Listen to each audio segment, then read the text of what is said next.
Greetings. Hi, this is Shaunte Parker from Bennett Realty Solutions, and today is Tip Tuesday from Shaunte Parker Real Estate, powered by Bennett Realty Solutions. So, what am I talking about today? The short sale, the infamous short sale. What is a short sale? Is a short sale still a thing? Can you still do a short sale in 2019? What is it? So, recently I've worked with some sellers who were in a position which we still call the short sale. What a short sale is basically when you owe more for your mortgage than what your house is actually worth. For example, in 2007 or 8, when you purchased your home, if you purchased it for $300,000 and today the market value is only $195,000, then that is considered to be a short sale. So what are your options if you are what we call upside down in your mortgage? What are your options? What can you do? How do you get out from under a mortgage that seemingly you are never going to catch up and never going to pay back? So the short sale process was created. It actually started years and years and years ago. And in fact, President Obama came up with a solution to kind of help with the short sale process during his tenure in the White House. So let me just start back by saying in yesteryear, the short sale was basically you sold your house for a short amount and the bank gave you what's called a 1099 for the difference, which means you had to pay taxes on the difference. So if you bought the house for $300, you short sold it for $100, you used to be charged with that negative balance of $200 through a 1099 and you had to pay taxes on it. Well, when Obama was the president, he came up with the HAFA program, which is a housing affordability program, which basically was a program to work with the banks to help them work with you in order to get a short sale done more efficiently. And basically homeowners were able to sell their home, not be charged with the negative equity, and able to just walk away free and clear. In fact, the only damage that it did was to your credit, and we'll get to that in a second. But you were basically that $200,000 in negative equity, $300,000, you sell it for $100,000. That $200,000 just you walked away from it. And that was a great time because that is essentially when the market crash was happening between 2007 and really up until recently, more like 2014, 15. Lots of short sales. Prince George's County was devastated by short sales. Really, the whole entire country was devastated by short sales. And yesteryear, short sale meant also for the buyer that you can get a good deal on a house because the bank was willing to take less than what the house was actually, what was actually owed on the house, and in some cases what it was actually worth. You would get a deal on the property. Now in 2019, a short sale is not a deal at all for the buyer. It is a option for the seller because it still allows you to sell your house for less than what you actually owe the bank. It still gives you an opportunity depending on what type of mortgage. So they added some new tricks to it, but it's still a viable option. You can still walk away in a lot of cases without any ramifications except to your credit. Depending on what type of loan you have, whether it's a conventional or FHA or VA loan, that is going to depend on how you walk away.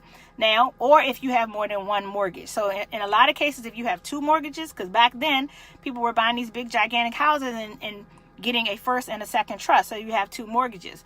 Or you may have a first and then you have a home equity line or something like that. So the first would get significantly less, and then the second was forced to take up from zero up to $6,000. Back then, the second never got more than that. A lot of times, the second, depending on the type of loan, would try to negotiate and get the seller to do I can't think of what it's called right now, but it's basically when you pay the short amount, like the difference of a short amount, you agree on an amount. You pay it over time. So it may be 5 years, 10 years.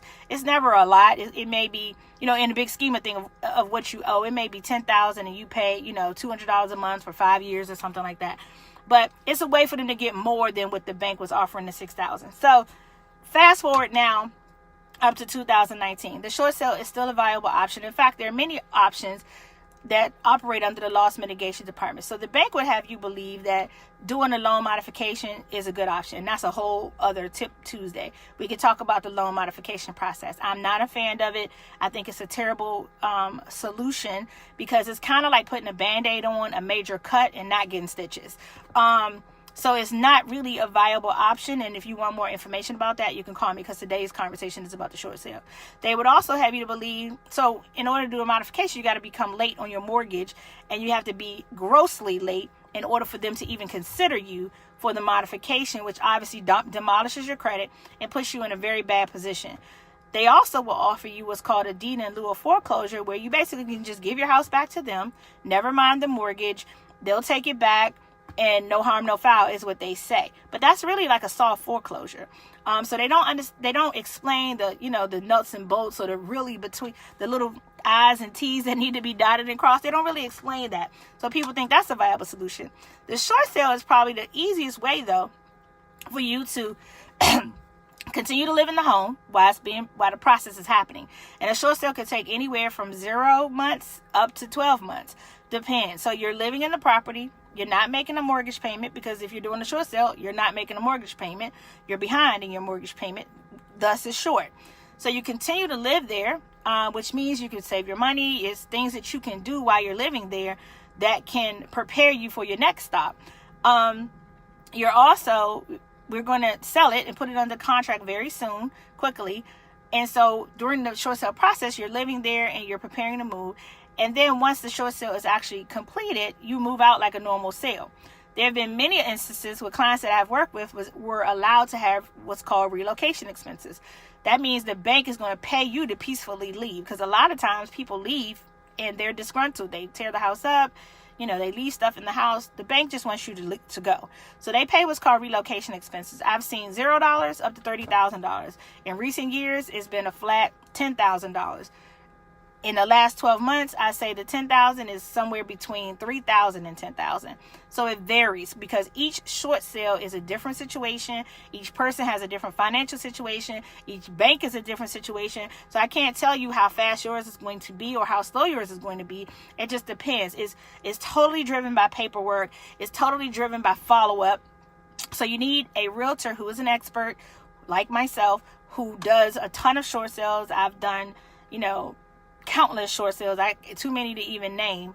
I have some in process right now. I work with a really good company that helps me process them, but our job is to follow up, and to make sure that the bank is processing, because it's a lot of steps. I mean, basically your file is on somebody's desk with this many files on their desk. Like, that's not even adequate. It's probably more like this many. And it's just kind of when they get to it. And so they get to it by somebody staying on top of them, because believe it or not, it's still a lot of people in this United States that are still doing short sales. There are people who are still so far behind that it's just impossible. And I'll be transparent and tell you about my own situation. I owned a house in Upper Marlboro, paid $700,000 for the house. Before I even moved in the house, because I bought the model home and they rented it back from us for a year. Builders are famous for doing this. Back then they were. By the time I moved in the house, they were selling homes in my neighborhood for half the price. For $399 is what they were selling the houses for. So that is an awful crash. So my house was worth 50% less than what I paid for it. Ultimately, my dad passed away, as you all know. And we just did not want to continue to live in the house, because he pretty much died in the house. And so we decided to sell the property for a short sale, and we sold it for $389 is what we sold it for. So the person, and I tried the modification, I tried all that stuff. That's one of the reasons why I am an expert, because I've actually done it myself, and I've gone through all of the processes, so I know exactly what needs to be done and how to do it. But basically, the short sale keeps you whole, because you can buy another house. Thus, I live in a brand new house right now. Well, it's not brand new anymore, but you can buy a house again. You can put yourself in position again. So the short sale is a way to get out of the situation. It's a temporary, very small setback. You can actually short sell your house and buy another house kind of at the same time. And I can tell you personally how to do that. But the short sale is a good option. So if you are sitting in your house behind your mortgage, if you are behind your taxes, if you have liens and judgments because you haven't paid your HOA, maybe you're getting a divorce, maybe your a family member has passed away and you don't have the financial support that you once had, maybe your kids have gone to college and you're just finding yourself behind and up to your neck in bills. There's no reason to just sit there and do nothing and sit in the house and not make a move that's going to help you. And the short sale is an option that can really help you, because you can always rebuild your credit.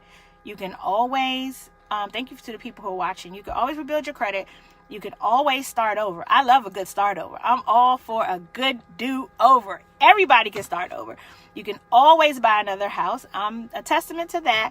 You can always replace everything. You can always do it over again. So you need to think about, don't let the bank just take your house. Don't give your house back to the bank. That's ridiculous.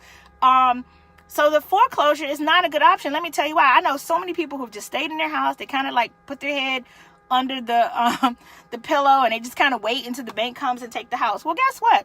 When they take the house from you, it takes at least 6 to 12 months, because there's a redemption process in everywhere, in every jurisdiction, especially in Prince George's County.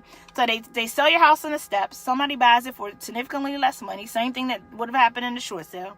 Now it's just kind of sitting there for 6 to 12 months because the redemption process happens. And then that negative equity that they sold it less. So if they sold you owe $300, they sold it for $400, that $200, they can put that on your credit. It does not go away. So people think, oh, I filed bankruptcy. I filed bankruptcy and I let my house go to foreclosure. No, honey. If you own anything, that money is going to come right back to haunt you. It's happened so many times. People are like, oh, no, I filed bankruptcy. Well, hey, girl. Hey, soror. So, listen, if you think that it's gone away, it has not gone away. It's just attached itself to something else that you own, something that's near and dear to you. And then when it all comes down to it, Diego is watching. He knows, because we've been here before. We've done this with many people before. It comes back to bite you. And so it's really important that you know what you're signing, what you're doing, that you investigate, that you talk to somebody who knows what they're doing, who can help you. And that is me. So please call me, 240-423-5911. All those people who have vacant properties, who are just not doing anything about it, or you have tenants in there that are not paying you, and you're trying to get them out, and so your mortgage is not being paid because the tenant is not paying you, and you're behind. Anybody that's behind, or it has the threat of being behind, and you just are tired and you want to get out, you need to call me. If you are stuck in a house and you want to move up, you need to call me.